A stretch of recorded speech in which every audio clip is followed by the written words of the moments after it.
Noah, starting off then, off the back of becoming a 6-time Diamond League 200 metre champion, you've of course, potentially could be, alongside Usain, 4-time world 200 metre champion, and then of course you got the 100 on top of that, and then the relays. Yeah. How excited are you about Tokyo? It's pretty exciting.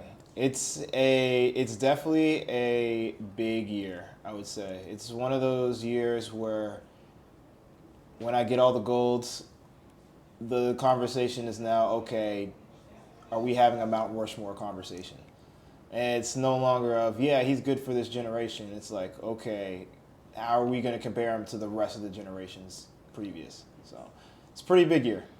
And how much did you learn from doubling in Budapest? That relationship between the 1 and the 2, obviously Paris, the 1 worked out, the 2 didn't to your liking. But how much did you learn from that experience in Budapest and getting 2 golds there? I say I learned a lot in Budapest. I learned that 6 rounds is a lot, no matter how you cut it or slice it, how many days of break you get, it's going to be a lot.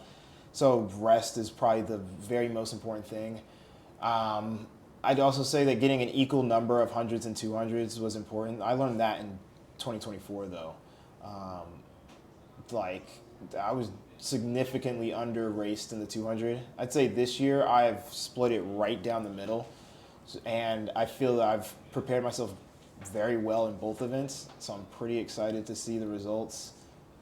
But yeah, that's what I'd say from the first time that I learned. I mean, obviously you started your season up a bit later on this year. Where do you feel like, in terms of prep, you are for Tokyo compared to Budapest and Paris generally? Yeah, I mean, when I had my injury, I was already doing really well. So it was kind of a bummer to get stopped in the middle. But coming out of it, it took a little longer than I wanted to see the results. Like, I was already seeing good results, but it just wasn't translating to the track. I've seen glimpses on both sides now, dropping a 990, dropping a 19.6, and I just had to keep telling myself everything's going to click at Worlds. Everything's going to click at Worlds. Well, this last week, everything has been clicking. I mean, do you feel like you still have to prove to people about the ability? People say, oh, Noah, unless he gets the world record in X event. I know in Zurich you mentioned to one of my colleagues that you might be thinking 100 metre medal and 200 metre world record potentially could be better for you personally than anything else. I mean, do you feel like your legacy in the sport right now is cemented? I'd say my legacy is pretty cemented regardless of what I do. I mean, if I have to give out my rap sheet, we'd be here for a long time. That in itself is proof that I have a legacy to begin with. So I'm not too worried of if I have to prove anything. Everything I'm doing is still for myself, and it always has been. And just going back to 2019, obviously your first world 200 metre title then. I mean, I'm right in saying you were living in Europe for 3 months before the Worlds then in Doha as well. I mean, how much have you changed as a person and, as well as an athlete from then to now? A lot.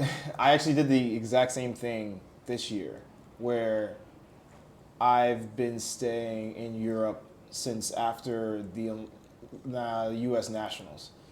So it's been a lot of like, okay, I'm homesick, but I got a job to do, knowing what I'll need, having the maturity to be like, okay, this is the goal and this is what I'm trying to obtain. So this is the situation I need to put myself in. Even going to the fact where it's like, okay, I haven't been home, but I know what my body wants. So this is who I need to get in contact with. This is what I need to be thinking. This is how I need to be building up into things. And then being very confident in the idea of, hey, everything is going to click at the right time. Like, I am a championship performer. This is what I do. Yeah, I have great races outside of championship season, but at the end of the day, this is what I love the most, the championship. It feels like we're going to get a lot of new gen athletes at this championships as well. I mean, I've got to ask you about Gout Gout. What do you make of him, and what advice, I guess, would you have for him, having come through the ranks from the juniors to the seniors as well?